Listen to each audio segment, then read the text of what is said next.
পরের দিন সকালে উঠে আমি সারপ্রাইজ, কারণ আঙ্কেল বলল ওনার সাথে আজকে অফিসে যেতে হবে, যে কারণে আমি রেডি হয়ে নিলাম।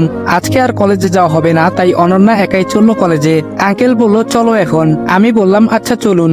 আমি আর আঙ্কেল ওনার গাড়ি নিয়ে রওনা হলাম অফিসের দিকে। জ্যামের কারণে অফিসে পৌঁছাতে একটু লেট হয়ে যায়। আঙ্কেল ম্যানেজার সাহেবকে বললেন আমাকে অফিসটা ঘুরিয়ে দেখাতে, তাই আমি ম্যানেজারের সাথে অফিসটা ঘুরে দেখতে লাগলাম।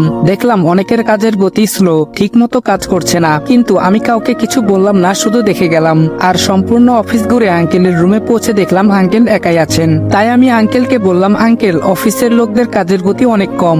আঙ্কেল বললেন ওদের তো কাজ সঠিকভাবে করা উচিত, বেতনও অনেক বেশি দেওয়া হয়। এদিকে অনন্যা কলেজে আমাদের আড্ডার স্থানে চলে গেল। তখন রীতা অনন্যাকে বলল কিরে আবির আসলো না আজকে? অনন্যা বলল সে বাবার সাথে অফিসে গিয়েছে। রীতা বলল আচ্ছা। অপরদিকে আমান সাহেব আবিরকে সব বুঝিয়ে দিচ্ছে, আর তিনি বলছেন এখন থেকে প্রায় সময় তুমি অফিসে আসবে, তাহলে আমিও একটু মুক্তি পাবো। কাজ বুঝিয়ে দেওয়ার পর আবির তার রুমে এসে ভাবতে লাগলো কর্মীরা তো তাদের কাজ ঠিক মতো করছে না, এর কারণ কি? না, আমাকে এই খোঁজ নিতে হবে। কাজ ঠিক মতো করলে তো আরো অনেক বেশি লাভবান হওয়া যাবে। যেই ভাবা সেই কাজ। আবির তখন বেশ কয়েকজনকে ডেকে নিল। আবির বলল আচ্ছা আপনারা আপনাদের কাজ ঠিক মতো করছেন না কেন? একজন কর্মী বলল আমাদের পরিশ্রম হয় অনেক, আর সেই তুলনায় টাকা অনেক কম পাই, আর অন্য ফ্যাক্টরিতে থাকলে আরো ভালো টাকা পেতাম। তখন আমি বললাম আপনার বেতন কত? কর্মী বলল 10,000 টাকা। আমি বললাম আপনাদের সাধারণ স্টাফদের বেতন তো 15,000 টাকা, আর আপনাদের উপরে যারা তাদের বেতন 20,000, কিন্তু আপনারা পান 14,000। আপনারা যান, ন্যায্য মূল্য আপনারা পাবেন, আপনারা কাজে মন দেন। সকল কর্মী তাদের কাজে চলে গেল। তবে এখন আমার কাজ করতে হবে। কে এই সকল কাজ করছে? আমি আঙ্কেলের রুমে গেলাম আর সবকিছু খুলে বললাম। তখন আঙ্কেল ম্যানেজার সাহেবকে ডাকলেন। আঙ্কেল বললেন সকল কর্মীদের বেতনের খাতাটা আমার কাছে নিয়ে আসুন। ম্যানেজার বলল ইয়ে মানে আপনার দেখার প্রয়োজন নেই, ওইগুলো তো আমার কাজ, আমাকে করতে দেন, শুধু শুধু আপনার কষ্ট হবে। আঙ্কেল বলল আপনাকে আনতে বলেছি। ম্যানেজার বলল আচ্ছা আনছি। এই বলে ম্যানেজার চলে গেল।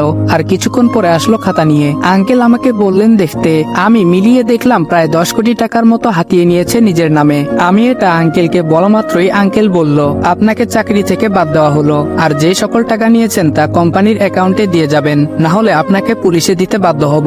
এটা বলার পর দেখলাম ম্যানেজার পকেট থেকে কি যেন বের করছে। পরক্ষণেই খেয়াল করলাম তার হাতে রিভলভার। আঙ্কেলের দিকে যখনই মারতে যাবে তখন আমি আঙ্কেলের টেবিলে থাকা কাচের গ্লাস ম্যানেজারের দিকে ছুঁড়ে মারলাম। তখনই তার হাত থেকে রিভলভারটা পড়ে গেল, আর আমি তা নিয়ে তার দিকে তাক করলাম। এদিকে আঙ্কেলের ডাকে সিকিউরিটি চলে এসেছে। আঙ্কেল পুলিশকে খবর দিলেন। কিছুক্ষণ পরে পুলিশ আসে এবং তাকে গ্রেফতার করে। যাওয়ার আগে আঙ্কেল তার অ্যাকাউন্ট থেকে কোম্পানির অ্যাকাউন্টে সকল টাকা নিয়ে নিলেন। পুলিশ ম্যানেজারকে নিয়ে চলে গেল। সকল কর্মীরা অবাক, কেন পুলিশ এসেছে, কি কারণেই বা ম্যানেজারকে ধরে নিয়ে গেল।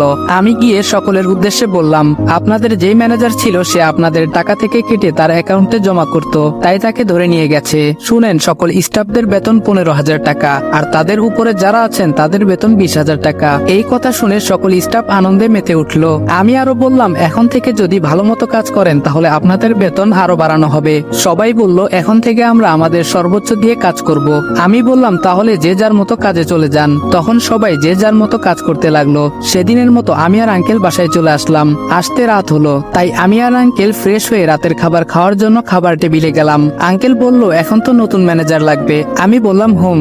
আন্টি এবং অনন্যা বলল নতুন ম্যানেজার লাগবে মানে আগের জন কই গেল? তখন আঙ্কেল সব খুলে বলল। আমি বললাম পত্রিকায় বিজ্ঞাপন দিয়ে দেই, তাহলে ম্যানেজার পাওয়া যাবে। আঙ্কেল বললেন আচ্ছা ঠিক আছে। হ্যালো বন্ধুরা, আপনি কি বোর হচ্ছেন, কিছু মজা করতে চান? তাহলে আজ আমি 1xBet নামের একটি অ্যাপ সম্পর্কে কথা বলতে চাই, যেটি সবচেয়ে বিশ্বস্ত বুকমেকার। এখানে মজা করার পাশাপাশি রয়েছে পুরস্কার জেতার সম্ভাবনা। এখানে সমস্ত লাইভ ম্যাচের ফলাফল এবং ম্যাচটি লাইভ দেখতে পারবেন। আপনি স্কোরের ভবিষ্যৎবাণী করে বাজি ধরতে পারেন, যেমন কোন দল জিতবে, কত রান করবে ইত্যাদি। এবং BMW গাড়ি, আইফোন, ল্যাপটপ আরো অনেক কিছু পুরস্কার জেতার সুযোগ রয়েছে। আর হ্যাঁ, বিখ্যাত PSG ও সিরিয়া এখানের স্পন্সর, তাই অবিশ্বাসের কোনো কথাই আসে না। এখানে ক্রাশ ও নতুন চিকেন রোড গেম সহ আরো বিভিন্ন ধরনের গেম রয়েছে, যেগুলো খেলে রয়েছে সহজেই টাকা জেতার সম্ভাবনা। আর রেজিস্ট্রেশন করার সময় আমার প্রচার কোড অনফায়ার ব্যবহার করে প্রথমবার জমাতে পান 12,000 টাকা পর্যন্ত ও ফ্রি স্পিন। আপনি সহজেই পেটিএম, ব্যাংক, বিকাশ, নগদ, রকেট এবং অন্যান্য সহজ পদ্ধতির মাধ্যমে আপনার জেতা টাকা তুলতে পারবেন। তাহলে আর দেরি কিসের? পিন কমেন্টের লিঙ্ক থেকে অথবা গুগলে 1xBet সার্চ করে আমার দেওয়া প্রোমো কোড অনফায়ার ব্যবহার করে রেজিস্ট্রেশন করুন এবং বোনাস পান। পরের দিন আঙ্কেল একাই অফিসে গেলেন, কারণ আমি আজকে কলেজে যাব। তাই আমরা দুজন মানে আমি আর অনন্যা কলেজে গেলাম আর কি প্রতিদিনের ন্যায় আড্ডা দেওয়া। আমি বললাম, আচ্ছা তোদের ইচ্ছা কি, বড় হয়ে কি করবি? ছেলে ফ্রেন্ড তিনজন বলল আব্দুল্লাহ গ্রুপ অফ ইন্ডাস্ট্রিতে চাকরি করব, আরেকজন বলল আমার বাবার ব্যবসা করব, আর মেয়েগুলার কথা কি বলবো, ওরা স্বামীটা বসে বসে খাবে। মজা করে বললাম, আপনাদের তো বলাই হয়নি, রাহাত আর মেহেদি দুজনে সাইমা আর আমার স্কুল জীবনের বেস্ট ফ্রেন্ড লামিয়ার সাথে প্রেম করছে। সেই দিনের মতো ক্লাস করে বাসায় চলে আসলাম। রাতের খাবার খেয়ে আমি মনে মনে ভাবতেছি, ভাইয়া আমার সাথে এমন কেন করলো? আমি তো তার কিছু করি নাই, যে কারণে আমাকে বাসা থেকে বের করে দিল, তাও আবার কোনো এক মিথ্যা অপবাদে। আমি কি আর কখনোই আবার আগের জায়গায় যেতে পারবো না? সারা জীবন কি এভাবেই থাকতে হবে কোনো এক মিথ্যা অপবাদ নিয়ে? এটা চিন্তা করে চোখে পানি চলে আসলো। আজকাল নিজের চোখটাও বিশ্বাসঘাতকতা করে, না চাইলেও কেন যেন চোখের পানি চলে আসে। অনেকদিন তো হলো মায়ের সম্পর্কে জানি না, তাই আমি আমার ফুফাতো ভাইকে ফোন দিলাম, আর পরক্ষণে সে রিসিভ করলো। আমি বললাম, কেমন আছোস? হাসান বলল, ভালো আছি, কিন্তু আপনাকে তো চিনতে পারলাম না। আমি বললাম, আমি আবির। মা কেমন আছে? হাসান বলল, তেমন ভালো না, তোর কথা অনেক বলে, তবে শুন, তোর এই ব্যাপারে বাহিরের কেউ জানে না, যদি কেউ তোর কথা জিজ্ঞাসা করে তাহলে কিছু একটা বলে দেয়। এই তো সেদিন আমি তোদের বাসায় যাই, আর দেখি রায়পুরে তোর যেই খালামণি থাকতেন তারা এসেছেন, তখন তিনি তোর কথা বলেছিল।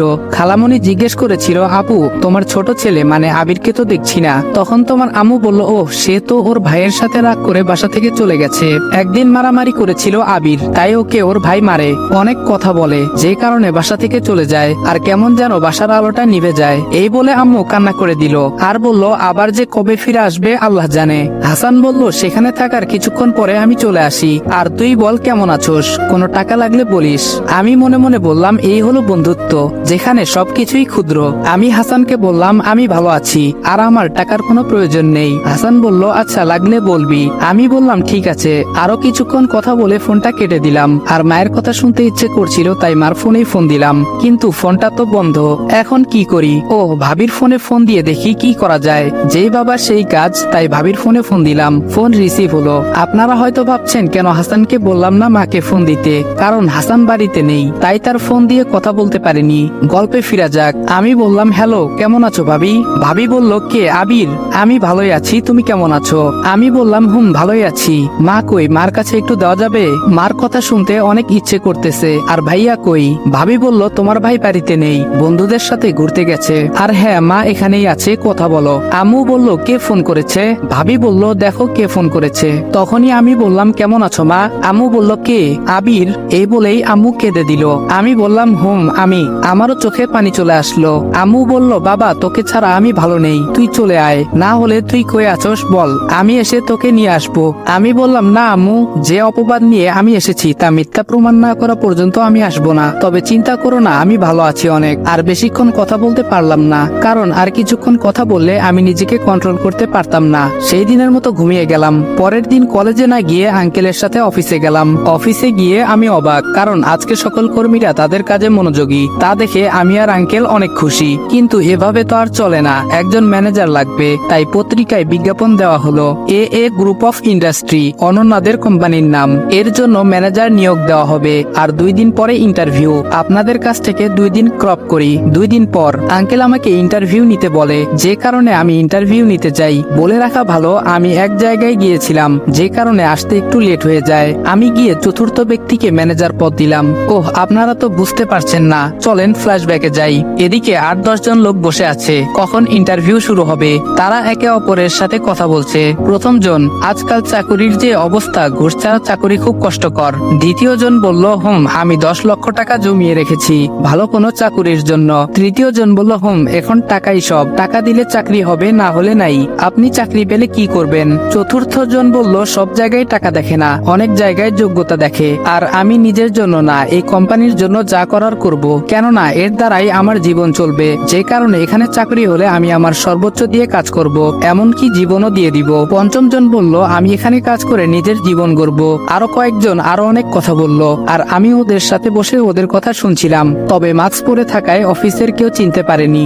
আরো একটা কারণ আছে, কেননা আমি অফিসে এর আগে মাত্র একদিন এসেছিলাম। তো উপরের বর্ণনা অনুযায়ী যখন আমি চতুর্থ ব্যক্তিকে সিলেক্ট করলাম, তখন কয়েকজন বলল, আপনি না আমাদের সাথে ইন্টারভিউ দিতে এসেছেন? তখন আমি বললাম, আমি আপনাদের ইন্টারভিউ নিতে এসেছিলাম। আর ওর কথা ঠিক আছে, যে যে কারণে তাকে সিলেকশন করেছি। আমি তাকে নিয়ে গেলাম আঙ্কেলের রুমে, সব কথা বলে তাকে অ্যাপয়েন্টমেন্ট লেটার দিলাম আর বললাম কালকে থেকে ডিউটিতে আসতে। পরের দিন আঙ্কেল অফিসে গেল না, তাই আমি একাই গেলাম অফিসে। ধরতে গেলে আমি বস। অফিসে গিয়ে আমার কেবিনে বসতেই অয়ন বলল, স্যার আসতে পারি? আমি বললাম হুম আসো। অয়ন বলল, ধন্যবাদ স্যার। স্যার আমার কি কাজ করতে হবে বলেন। আমি তাকে তার কাজ বুঝিয়ে দিলাম। এখন হয়তো আপনারা ভাবছেন অয়নকে। অয়ন হলো এখন নতুন ম্যানেজার, যাকে কালকে নিয়োগ দেওয়া হয়েছে। আমি অয়নকে কাজ বুঝিয়ে দিয়ে বাসায় আসলাম। আজ শরীরটা ক্লান্ত ছিল, যে কারণে বাসায় এসে ফ্রেশ না হয়ে শুয়ে পড়ি। সন্ধ্যায় ঘুম ভাঙলে ফ্রেশ হয়ে পড়তে বসলাম। পরের দিন অফিসে না গিয়ে কলেজে গেলাম। আর বলে রাখি, আমি যেই দিন অফিসে যাই সেদিন আঙ্কেল অফিসে যান না, তাই আজকে আঙ্কেল অফিসে গেছেন। গল্পে আসি, আমি কলেজে গিয়ে আড্ডা দিচ্ছিলাম, তখন একজন বলল আমরা সবাই কোনো এক জায়গা থেকে ঘুরে আসি। আমি অনন্যার দিকে তাকালাম, সে বলল যাবে, তাই আমিও বললাম কোন জায়গায় যাবি?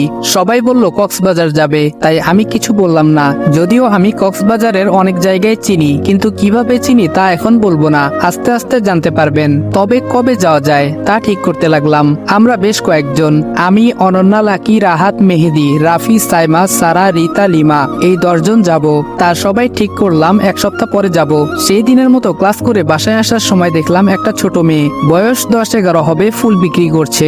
আমি তার কাছে গেলাম, দেখলাম রজনীগন্ধা ফুল।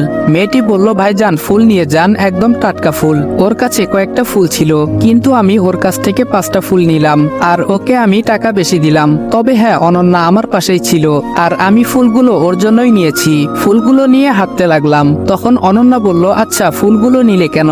আমি বললাম তোমার জন্য নিয়েছি, আর এটা তো তোমার প্রিয় ফুল। অনন্যা বলল এই 1 মিনিট, তুমি জানলে কিভাবে? আমি বললাম তোমার মনে আছে যেদিন তোমার বাসার ছাদে প্রথম যাই সেদিন তুমি বলেছিলে তোমার প্রিয় ফুল রজনীগন্ধা, কিন্তু তোমার কাছে এই ফুল নেই, কারণ তুমি লাগানোর পরে মারা গিয়েছিল। অনন্যা বলল ও, আমি তাকে ওই ফুলগুলো দিলাম, আর তাকে দেখে বোঝা যায় সে অনেক খুশি হয়েছে। ওর সাথে কথা বলতে বলতে বাসায় চলে আসলাম। এরপর কয়েকদিন কলেজে গেলাম না, তাই অফিসে গেলাম।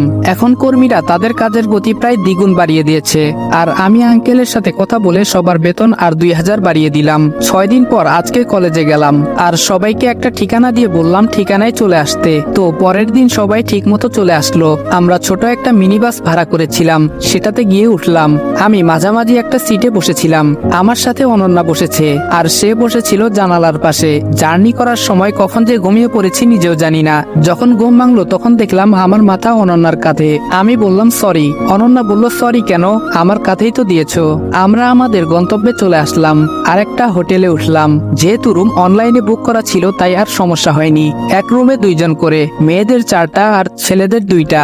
আমরা রুমে গিয়ে ফ্রেশ হয়ে নিলাম, তারপর দুপুরে খাবার খেলাম। খাবার খেয়ে দিলাম এক ঘুম। তার আগে প্ল্যান ছিল কালকে বের হব ঘুরতে। অপরদিকে যেই কলেজে পড়তাম ওখান থেকে বাস এসে আমাদের হোটেলের সামনে থামে, কেননা তারা কলেজ থেকে 3 দিনের বনভোজনে চট্টগ্রামে এসেছে। তাদের এখানে আসতে বিকাল হয়ে যায়, আর যে যার মতো রুমে চলে যায়। এদিকে আমি চোখ মিলে দেখি সন্ধ্যা হয়ে গেছে, আর আমার সাথে ছিল রাহাত। আমি রাহাতকে ডাক দিয়ে বললাম ওই হারামি উঠোস না কেন, কয়টা বাজে দেখ। রাহাত বলল কয়টা বাজে? আমি বললাম সন্ধ্যা হয়ে গেছে, আর তুই এখনো উঠোস না? উঠ, না হলে পানি মারবো, হালা ঘুম পাগল। রাহাত বলল আরে উঠতেছি, পানি কেন আবার? ফ্রেশ হয়ে সবাই ছাদে গেলাম। আমাদের এখান থেকে সমুদ্র সৈকত কাছাকাছি, যে কারণে ছাদে উঠলে উত্তাল সমুদ্র কিছুটা দেখা যায়। আমরা ছাদে আড্ডা দিয়ে বললাম আজকে তাড়াতাড়ি ঘুমিয়ে পড়বি, কালকে সকালে সৈকতে যাব। আমরা নিচে নেমে খেয়ে যে যার রুমে চলে গেলাম। সকালে রেডি হয়ে নিলাম, আর আমাদের আনা ডিএসএলআরটা নিতে নিলাম। অপরদিকে বনভোজনে আসা তারাও বের হলো সৈকতের দিকে। আমরা এগিয়ে যাচ্ছিলাম, তখন কয়েকটা পরিচিত মুখ আমার সামনে ভেসে উঠলো। আমি অনন্যাকে বললাম অন্যদিকে চলতে। অনন্যা বলল কেন, কি হয়েছে? আমি বললাম এখানে আমার আগের কলেজের ছাত্র, শিক্ষকদের দেখা যাচ্ছে, আর তার সাথে জান্নাতও আছে। তখন আমরা অন্যদিকে মোড় নিলাম। কথায় আছে যেখানে বাঘের ভয় সেখানে সন্ধ্যা হয়। আমি পড়ে গেলাম পুরনো বন্ধুদের সামনে, আর তাদের সাথে জান্নাত। তাদের ভিতরে একজন বলল কি রে আবির, কেমন আছোস? তোরে দেখি না কতদিন ধরে, তুই নাকি তোর ভাইয়ের সাথে রাগারাগি করে চলে আসছোস। আমি বললাম না মানে এমনি। খেয়াল করলাম জান্নাত নিচের দিকে তাকিয়ে আছে। তাকে প্রথম দেখে মনে হয়েছিল সে হাসি খুশি, কিন্তু এখন থেকে মনে হচ্ছে মনটা অনেক খারাপ। সত্যি বলতে মেয়েদের মন বোঝা কঠিন। আমি বললাম ভালোই আছি, তা তোদের খবর কি? কিছুক্ষণ পরে আমার ফোনে একটা কল আসলো। আমি বললাম আমি আসতেছি। আসার সময় জান্নাত কিছু বলতে চেয়েছিল, কিন্তু আমি শুনিনি। অযথা তার মায়ায় পড়ে লাভ নেই, সে তো ছলনাময়ী, আর তাকে তো আমি ভালোবাসতাম, কিন্তু এখন ঘৃণার বসবাস। আমি চলে আসলাম আমার বন্ধুদের কাছে। তারা জানতে চেয়েছিল কে ওরা। আমি বলেছিলাম ছিলাম আমার আগের ফ্রেন্ড। সেদিন ঘুরে ছবি তুলে চলে আসলাম হোটেলে। এভাবে এক সপ্তাহ ঘুরে আমরা চলে আসলাম। আর জান্নাতরা যে কয়দিন ছিল দেখা হয়নি। আমার দিনগুলো ভালোই যাচ্ছিল আর কেটে গেল কয়েক মাস। এর মাঝে আমার বার্ষিক পরীক্ষাও শেষ হয়েছে। এই কয়েক মাসে অনন্যাদের কোম্পানি বাংলাদেশের টপ 15 থেকে 13তে চলে এসেছে। পরের দিন সকালে কলেজে যাওয়ার জন্য রেডি হয়ে নিচে আসলাম। তার কিছুক্ষণ পর অনন্যা আসলো। আমি তার দিকে তাকিয়ে অবাক, কারণ তাকে আজকে অনেক সুন্দর লাগছে। সে আজকে শাড়ি পরেছে, নীল রঙের শাড়ি আর সাথে হালকা মেকআপ। অনন্যা আমার সামনে এসে তুড়ি বাজালো। তখন আমার ধ্যান ফিরলো। আমি কিছুটা লজ্জা ফিল করলাম। আমি বললাম, আজকে এত সাজ কি কারণে? অনন্যা বলল, পরে জানতে পারবে। আমি আর অনন্যা বাসা থেকে বের হয়ে একটা রিক্সা নিয়ে কলেজে চলে আসলাম। আজকে রেজাল্ট দিবে, এটা তো আপনারা আগে থেকেই জানেন। আমরা সবাই আড্ডা দিচ্ছিলাম। কিছুক্ষণ পরে রেজাল্ট দিল। আমরা সবাই ভালো রেজাল্ট করেছি, যদিও আমি প্রথম আর অনন্যা দ্বিতীয়। আর বাকি যে কয়জন ছিল সবার রেজাল্ট টপ 20 এর মধ্যে। আরো কিছুক্ষণ আড্ডা দিয়ে কলেজ থেকে বের হলাম আর যে যার গন্তব্যে রওনা হলাম। তখন অনন্যা বলল, চলো আজকে এক জায়গায় ঘুরতে যাব। আমি বললাম, কোথায় যাবে? অনন্যা বলল, গেলেই বুঝতে পারবে। আমি বললাম, আচ্ছা ঠিক আছে চলো। পরে একটা রিক্সা নিয়ে অনন্যার কথা মতো একটা জায়গায় গেলাম। সেটা ছিল একটা পার্ক। আমি বললাম, তা তুমি আমাকে এখানে নিয়ে আসলে কেন? অনন্যা বলল, ভেতরে চলো। আমি আর অনন্যা ভেতরে গেলাম। কিছুক্ষণ কথা বলে অনন্যা বলল, আচ্ছা তোমাকে একটা কথা বলি, কিছু মনে করো না কিন্তু। আমি বললাম, বলো কি বলবে? অনন্যা বলল, জানি না তোমাকে কেন আমার এত ভালো লাগে। তুমি কি দিবে তোমার হাতটা ধরে হাঁটতে? প্রমিস, ছেড়ে যাব না কখনো। আমি সত্যি তোমাকে ভালোবেসে ফেলেছি। পারবে কি আমাকে তোমার জীবন সঙ্গী করতে? I love you so much. Ananya এক নিঃশ্বাসে কথাগুলো বলল। আমি ওর দিকে তাকিয়ে থাকলাম। আমিও ওর প্রতি দুর্বল। কিছুক্ষণ চুপ থেকে আমি বললাম, আমাকে একটু ভাবতে দাও। অনন্যা বলল, আমি তোমার জন্য সারা জীবন ওয়েট করতে পারবো। এটা বলে হাঁটতে শুরু করলাম। অনন্যাও আমার সাথে ছিল। আমি ওর সাথে যতটা সম্ভব স্বাভাবিক আচরণ করলাম, যদিও আমি আগেই বুঝতে পেরেছিলাম সে কিছু একটা বলবে। তারপর একই রিক্সাতে আবার বাসায় চলে আসলাম। সেদিনের মতো দিনটা ভালোই কাটলো। রাতে আমি একটা চিঠি লিখলাম। কি লিখলাম তা অনন্যার কাছ থেকেই পড়ে নিয়েন। এদিকে আঙ্কেল মনে মনে একজন বিশ্বাসী ছেলে পেয়েছি, তার সাথেই আমি অনন্যার বিবাহ দিব। একদম আমার মনের মতো ছেলেটা। পরের দিন সকালে অনন্যা তাড়াতাড়ি ঘুম থেকে উঠে পড়ে আর আমার রুমের দিকে এসে দেখে আমার রুমের দরজা হালকা চাপানো, ভেতর থেকে লক করা ছিল না। কৌতূহলবশত সে রুমে প্রবেশ করলো। রুমে গিয়ে দেখে আমি নেই। ওয়াশরুমের দরজা খোলা। সে ভাবলো এত সকালে কোথায় গেল। তখন তার চোখ টেবিলের দিকে গেল। মোবাইলের নিচে একটা কাগজ আটকানো আর তাতে একটা নোট লেখা। অনন্যা লেখাটা পড়তে লাগলো। আমি অনেক আগে থেকে তোমাকে লাইক করতাম আর তুমি যে আমাকে ভালোবাসো তা অনেক আগে থেকেই আমি জানতাম। আমি তোমার ডায়েরিটা পড়েছিলাম। আমি একটা বই খুঁজতে তোমার রুমে গিয়েছিলাম আর সেখানেই ডায়েরিটা পাই। তোমাকে না জানিয়ে ডায়েরিটা নেওয়ার জন্য সরি। তোমার বাবা মা যদি আমাকে না মেনে নেয়, তুমি আমার সাথে যে কোনো জায়গায় যেতে প্রস্তুত। কিন্তু আমি এতটা স্বার্থপর নই যে যারা আমাকে আশ্রয় দিল তাদের সাথে বিশ্বাসঘাতকতা করব। আর হ্যাঁ, তুমি নিজের যত্ন নিও। আঙ্কেলের কথা অনুযায়ী চলো। আর উনি যার সাথে তোমার বিয়ে ঠিক করেছেন তাকে বিয়ে করো। বেঁচে থাকলে আবার দেখা হবে। আমি চললাম অজানা কোনো গন্তব্যে। ইতি, তোমার আবির। এটা পরে অনন্যা কাঁদতে থাকলো। তখন আঙ্কেল আসলেন আর বললেন, কাঁদছিস কেন বা? তখন অনন্যা আঙ্কেলকে চিঠিটা দেয় আর বলে আবির চলে গেছে। আঙ্কেল চিঠিটা পড়ে বসে পড়লেন আর বললেন, সে একবার তো বলতে পারতো। আর আমি তোর জন্য যে ছেলেটা ঠিক করেছিলাম সে আর কেউ নয়, সে আবির। আমি কি জানতাম সে চলে যাবে? অনন্যা বলল, আমি কিছু জানি না। তুমি আমার আবিরকে আমার কাছে ফিরিয়ে দাও। আঙ্কেল বলল, চিন্তা করিস না, সে তোর ভাগ্যে থাকলে এমনিতেই আসবে আর আমি তাকে খুঁজে বের করব। অনন্যা বলল, তাই যেন হয়। কিছুদিন আগেই আঙ্কেল অনন্যাকে বলেছিলেন, আমি তোর জন্য একটা ছেলে ঠিক করেছি, আর কোনো কথা বলবি না, ছেলেটা অনেক ভালো, তোর পড়ালেখা শেষ হলে বিয়ে দিব। তখন অনন্যা দেখলাম খাওয়ার টেবিল থেকে চলে গেল আর আঙ্কেল পেছনে থেকে মুচকে হাসলেন। আমি ওদের বাসা থেকে বের হয়ে রওনা দিলাম অজানা গন্তব্যে। কোথায় যাব জানি না, পরিচিত কোথাও যাওয়া যাবে না, তাহলে অনন্যা জেনে যাবে। এইসব কথা ভাবছিলাম আর হাঁটতেছিলাম। তখনই একজনের সাথে ধাক্কা খেলাম। আমি তার দিকে তাকিয়ে আছি। ছেলেটা বলল, আজব তো, দেখে চলতে পারেন না? আমি কিছু বললাম না। তখন ছেলেটি আমার দিকে তাকিয়েই বলল, ভাই আপনি? আমি বললাম, আপনারা তো বুঝতেছেন না ছেলেটাকে। ছেলেটা হলো নাইম। সে ওই ছেলেটা যে অনন্যার মোবাইল ছিনতাই করতে চেয়েছিল।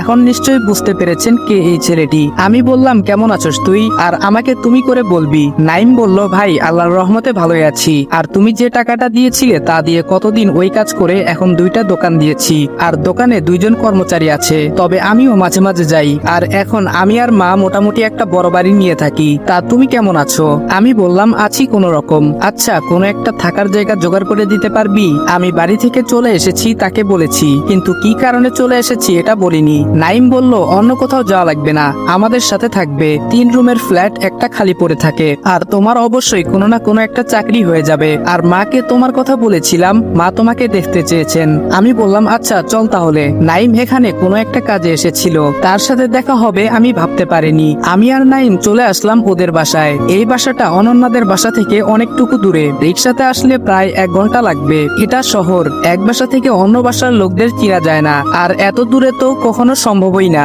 আমি রুমে প্রবেশ করলাম। নাইম বলল মা দেখো কাকে এনেছি। নাইমের মা বলল কাকে এনেছিস? নাইম বলল ওই যে তোমার কাছে যার কথা বলতাম ওই ভাইয়াটা। আন্টি আমাকে আপ্যায়ন করলেন। নাইম বলল সে বাসা থেকে রাগ করে এসে পড়েছে, তাই আমাদের এখানে থাকবে। নাইমের মা বলল তাতে কোনো সমস্যা নেই, তার যতদিন ইচ্ছা থাকবে, কোনো সমস্যা নেই। আর আমাকে আমার রুম দেখিয়ে দিল। দুপুরে খাওয়া দাওয়ার পরে নাইম আমাকে নিয়ে একটা দোকানে গেল। দোকানটা বেশ বড়। ওখান থেকে কয়েকটা প্যান্ট শার্ট নিল আর বলল এটা আমার দোকান। আমি বললাম তাহলে তো অনেক উন্নতি হয়েছে তোমার। নাইম বলল সেদিন আপনি আমাকে এই পথ না দেখালে হয়তো পারতাম না। তারপরে আমি আর নাইম বাসায় চলে আসলাম। পরের দিন চাকরি খুঁজতে বের হলাম। চাকরির জন্য কাগজপত্র লাগবে, তাই কলেজ থেকে সার্টিফিকেট ও টিসি আনলাম। টিসি আনলাম এজন্য যেন অনন্যার সাথে আমার দেখা না হয়। চাকরি খুঁজতে খুঁজতে একটা পেলাম। অফিসটা খুব বড় না, মাঝারি, প্রায় 200-300 কর্মচারী রয়েছে। এখানে যে সকল প্রোডাক্ট তৈরি হয় তার সম্পর্কে ভালো ধারণা আছে, তাই যে সকল প্রশ্ন জিজ্ঞাসা করলো সব সঠিক উত্তর দিলাম। যদিও আমি রায়হান চৌধুরীর অফিসে তার দেওয়া কার্ড অনুযায়ী চাকরি করতে পারতাম, কিন্তু ওখানে যাব না, কেননা উনার সাথে আমান চৌধুরী বা অনন্যার বাবার ব্যবসায়িক সম্পর্ক ভালো আছে, যে কারণে উনার ওখানে গেলে অনন্যা জেনে যাওয়ার সম্ভাবনা আছে, তাই ওখানে যাব না। তো এখন বর্তমানে ফিরা যাক। সবকিছু সম্পূর্ণ হওয়ার পর কালকে থেকে চাকরিতে আসতে বলেছে। আমি অফিস থেকে বের হয়ে মিষ্টি নিয়ে বাসার দিকে রওনা দিলাম। বাসায় এসে জানালাম আমার চাকরি হয়েছে, আর ওনারাও খুশি হলেন। যেহেতু চাকরি হয়ে গেছে তাই আমাকে অন্য এক ভার্সিটিতে ভর্তি হতে হবে। বাসা থেকে প্রায় অনেকটুকু দূরে একটা ভার্সিটিতে ভর্তি হলাম, অবশ্য অফিস থেকে অনেকটাই কাছে। আর নাইমও এখন ইন্টার 2য় বর্ষে পড়ে। পরের দিন সকালে নাস্তা খেয়ে রওনা হলাম অফিসের দিকে। আজকে অফিসে প্রথম দিন, সেভাবেই নিজেকে প্রস্তুত করেছি। অফিসে গিয়ে আমার ডেস্ক দেখিয়ে দেওয়া হলো, আর আমি ওখানে গিয়ে বসলাম। তখন ওই পিয়ন এসে আমাকে বলল স্যার আপনাকে তার রুমে ডেকেছেন। আমি বললাম আচ্ছা আমি আসছি। পিয়ন চলে গেল। আমি বসের রুমের দিকে যেতে লাগলাম। এর মাঝে অফিসের কিছু বিবরণ দেই। এখানে সবাই আমার থেকে বয়সে বড়, আর শুনেছি বস নাকি ভালো। বসের রুমের সামনে এসে বললাম স্যার আসতে পারি? বস বলল হুম আসেন। আমাদের বসের নাম জয়, আর উপাধি বা বংশের নাম খান। বয়সে আমার মতোই হবে। ওনার বাবা তাকে সব বুঝিয়ে দিয়েছেন, বাবার একমাত্র ছেলে। জয় বলল তা আপনার নাম তো আবির। আমি বললাম হুম। জয় বলল এই ফাইলটা নাও আর সম্পূর্ণ করে দাও, আজকেই দিতে হবে এটা। আমি বললাম আচ্ছা। আমি বসের রুম থেকে গিয়ে আমার ডেস্কে বসে পড়লাম, আর স্যারের কথা মতো ফাইলটা রেডি করলাম। যেহেতু এই কাজে আমার ধারণা অনেক, তাই আমি কিছু সময়ের মধ্যে কাজটা করে ফেললাম। আমার কাজের গতি দেখে স্যার অবাক হলেন। স্যার বললেন এত তাড়াতাড়ি কাজ সম্পূর্ণ করলেন কেমনে? আমি বললাম আমার এই বিষয়ে ধারণা আছে ভালোই, তাই পেরেছি। সেই দিনের মতো আরো কিছু কাজ করে বাসায় চলে আসলাম। আর বাসায় এসে আমার জন্য একটা সারপ্রাইজ অপেক্ষা করছে তা আমি জানতাম না, কেননা নাইম আমার জন্য একটা মোবাইল কিনে এনেছে, সাথে একটা সিমও আছে। ফোন কেনার কারণ আমি আমার আগের ফোনটা অনন্যাদের ওখানে রেখে এসেছি। আমি ফ্রেশ হয়ে হাসানের কাছে ফোন দিলাম। হাসানকে বললাম মা কেমন আছে? হাসান বলল হুম ভালোই। কিছু সময় কথা বলে ফোনটা রেখে দিলাম। এভাবে চলে গেল 3 মাস। এখন আমার প্রমোশন হয়েছে ম্যানেজার পদে। ধীরে ধীরে জয়দের অফিসটা অনেকটা বড় হয়েছে। এখন তাদের কর্মী প্রায় 1000। আগের বাসায় আর থাকি না। অফিস থেকে যে ফ্ল্যাট দেওয়া হয়েছে ওটাতেই আমরা থাকি, সাথে একজন কাজের মেয়ে আছে। কিছুদিন পর আমি স্যারকে বললাম স্যার আমার কিছুদিনের ছুটি লাগবে। স্যার বলল কি জন্য? আমি বললাম আমার 2য় বর্ষের প্রথম পরীক্ষা শুরু হবে। স্যার বলল আচ্ছা ঠিক আছে। আমি স্যারের থেকে 15 দিনের ছুটি নিলাম। আজকে পরীক্ষা, তাই মোটামুটি প্রিপারেশন নিয়ে কলেজে গেলাম। আমার সিট খুঁজে আমি আমার সিটে গিয়ে বসলাম। কিছুক্ষণ পরে একজন রুমে প্রবেশ করলো, যাকে দেখে আমি অবাক, কেননা সে আর কেউ নয়, সে হচ্ছে জয়, মানে আমার স্যার। আমি বললাম স্যার আপনি এখানে? স্যার বলল হুম, কিন্তু তুমি এখানে কেন? আমি তো এখানেই পড়ি। আমি বললাম আমিও তো এখানেই পড়ি। জয় বলল তাহলে তো ভালোই হলো, আজ থেকে এখানে কোনো স্যার নয়, আমরা দুইজন বেস্ট ফ্রেন্ড। এর মাঝে নো তুমি নো আপনি, শুধু তুই, ঠিক আছে? আমি বললাম আচ্ছা স্যার। থুক্কু জয়। আমার পাশের সিটেই স্যার মানে জয়ের সিট পড়েছে, তাই দুজনকে হেল্প করে পরীক্ষাটা দিলাম। ঠিকমতো পড়তে না পারায় পরীক্ষা এতটা ভালো হয়নি, তবে যেদিন রেজাল্ট দিল তখন দেখলাম আমি আর জয় দুইজনেই টপ 20-এর মধ্যে আছি। এভাবে কয়েকটা মাস কেটে যায়। এখন জয় আমার অনেক ভালো বন্ধু। সে যেখানে যায় আমাকে নিয়ে যায়, এমনকি তার বাসায়ও অনেকবার গিয়েছি। এমনই একদিন অফিসের কাজে এক জায়গায় যেতে হবে, তাই জয় তার সাথে আমাকে নিয়ে গেল। আর যেখানে যাওয়া হলো তা হলো সিলেট। আমি আর জয় রেডি হলাম। নিজস্ব গাড়ি থাকতেও বাসের টিকিট কাটলাম। সিটে যেয়ে বসার সময় একটা ঘটনা ঘটলো। জয় আর আমার দুজনের সিট ভিন্ন জায়গায় পড়লো, তাই অন্যজনের সাথে সিটটা পরিবর্তন করতে চাইলাম কিন্তু পারলাম না। এদিকে ওর সাথে একটা ছেলে বসলো আর আমি আমার সিটে বসে পড়লাম। কিছুক্ষণ পরে একটা মেয়ে বাসে উঠলো, আমার সমবয়সী হবে, আর আমার পাশে এসে বসলো। আমি আর একটু জানালার দিকে সরে বসলাম। মেয়েটা বলল, আপনার নাম জানতে পারি? আমি বললাম, আমার নাম আবির। আপনার? মেয়েটি বলল, আমার নাম নীলা। আমি বললাম, ওহ আচ্ছা, আপনিও কি সিলেট যাচ্ছেন?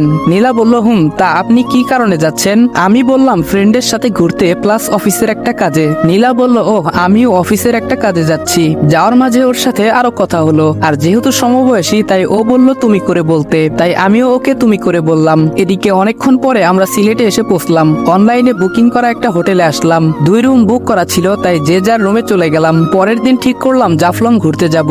অফিসের কাজটা আরো 2 দিন পরে, তাই আজকে ঘুরতে বের হলাম। আমাদের আনা ডিএসএলআরটা নিয়ে বের হলাম, ঘুরলাম আর অনেক ছবিও তুললাম। তারপর বাসায় চলে আসলাম। পরের দিন অফিসের কাজে যেতে হবে। এখানে প্রায় অনেক কোম্পানি রয়েছে, যার মধ্যে যাদের কাজ ভালো হবে তাদেরকে কাজটা দেওয়া হবে। প্রায় 20 কোটি টাকার লেনদেন, তাই ভালো কাউকেই দেওয়া হবে। ওখানে গিয়ে আমি অবাক, কেননা নীলাও সেখানে উপস্থিত। ও এসেছে আর কে কোম্পানি অফ ইন্ডাস্ট্রিজ থেকে। আর যারা কাজ দিবে তাদের দেখে আমি আরো বেশি অবাক, কেননা তিনি হলেন রায়হান চৌধুরী। দেশে বিদেশে উনার অনেক ব্রাঞ্চ রয়েছে। কিছুক্ষণ পরে জয়দের কোম্পানির নাম বলা হলো, কেননা বিগত কয়েক মাসে ভালো পজিশনে চলে এসেছে। যখন ডাক দেওয়া হলো তখন জয় গেল। সব কাগজ বুঝে আসতে আমাকে যেতে বলেছিল, কিন্তু আমি যাইনি, কেননা উনি আমাকে চিনে ফেলতে পারেন। আর জয়কে অনেকে কংগ্রাচুলেশন জানালো। জয় আসার পরে নীলা জয়কে কংগ্রাচুলেশন জানালো, আর জয় এসে আমাকে বলল, তুই থাকার কারণে এত দূরে আসতে পেরেছি। তারপরে আমি আর জয় চলে আসলাম। আরো 2 দিনে অনেক জায়গায় ঘুরে ঢাকা ব্যাক করলাম। আমাদেরকে যেই প্রজেক্টটা দেওয়া হয়েছিল সেই প্রজেক্টটা সম্পূর্ণ করা হলো 1 সপ্তাহের মধ্যে। এখন জয়দের কোম্পানি আরো ভালো পজিশনে চলে আসলো। এমনই একদিন আমার গাড়ির কিছু সমস্যা হয় আমি রিক্সা দিয়ে অফিসে যাচ্ছিলাম। তখন দেখলাম নীলা হেঁটে কোথাও যাচ্ছে। আমার জানা মতে ওর অফিস তো এদিকে না, তাহলে কোথায় যাচ্ছে?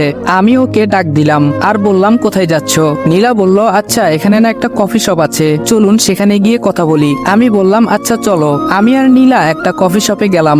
সে যা বলল তা শুনে আমার খুব খারাপ লাগলো। তার কথায় আমার মনে কোনো এক জায়গায় বিঁধলো, মানুষ কতটা খারাপ হলে এমনটা করতে পারে। চলুন কি হয়েছিল নীলার সাথে সেদিন শুনে আসি। 1 সপ্তাহ আগে নীলার বস বলল, কি কারণে কাজটা আমাদের হাতছাড়া হয়ে গেছে। নীলা বলল, স্যার আমাদের থেকে ওদের কাজ বিগত কয়েক মাসে অনেক ভালো, যে কারণে রায়হান চৌধুরী ওদের কাজ দিয়েছেন। নীলার বস বলল, তাহলে তোমাকে পাঠানো হয়েছে কি জন্য? তুমি জয়েন করেছো অনেক দিন, তাহলে তুমি আনতে পারলে না কেন?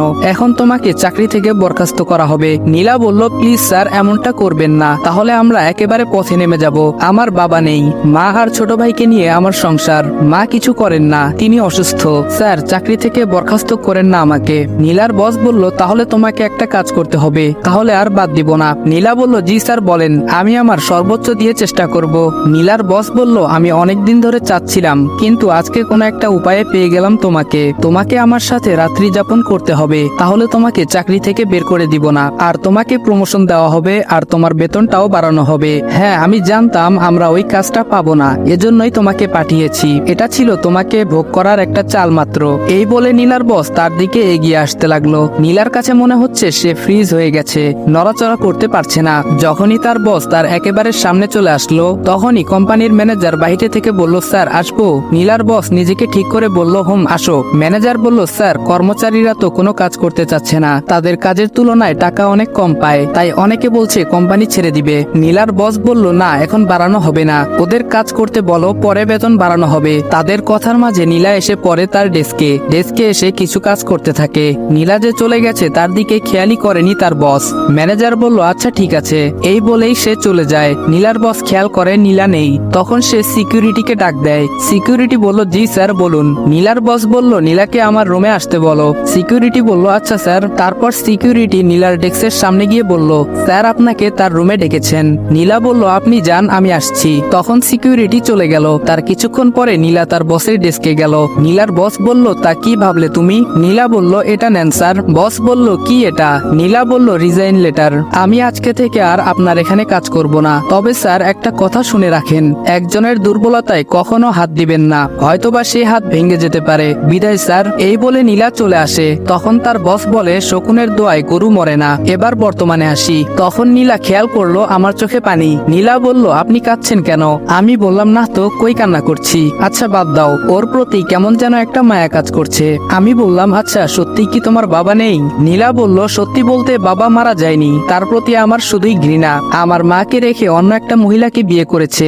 সে আমাদের খরচও দেয় না। তারপর থেকে আমি কোনো রকমের সংসার চালাই, এখন একটা চাকরি জরুরি। আর তখনই তোমার সাথে দেখা হলো। আমি জয়কে কল দিলাম। জয় বলল, হুম বল। আমি বললাম, আমার তো একজন পার্সোনাল সেক্রেটারি লাগবে। আগের জন তো কোনো একটা কাজে চাকরি ছেড়ে চলে গেছে। তোর কোনো আপত্তি না থাকলে আমি আমার জন্য একজনকে নিযুক্ত করব। তুই কি বলিস? জয় বলল, তোর জন্য লাগবে, আমি কি বলবো, যা ভালো হয় করে ফেল। আমি বললাম, ওকে মাই ডিয়ার কলিজার বন্ধু। আমি বললাম, শোনো, কালকে থেকে তুমি আমাদের অফিসে কাজ করবে, আর তুমি হচ্ছে আমার পার্সোনাল সেক্রেটারি। নীলা বলল, তোমাকে অনেক ধন্যবাদ। আমি বললাম, না না, বন্ধুত্বের মাঝে নো ধন্যবাদ, শুধু ট্রিট। নীলা বলল, আচ্ছা ঠিক আছে, দিব। তারপর সে তার গন্তব্যের দিকে পা বাড়ালো, আর আমি আমার গন্তব্যের দিকে চলে আসলাম অফিসে।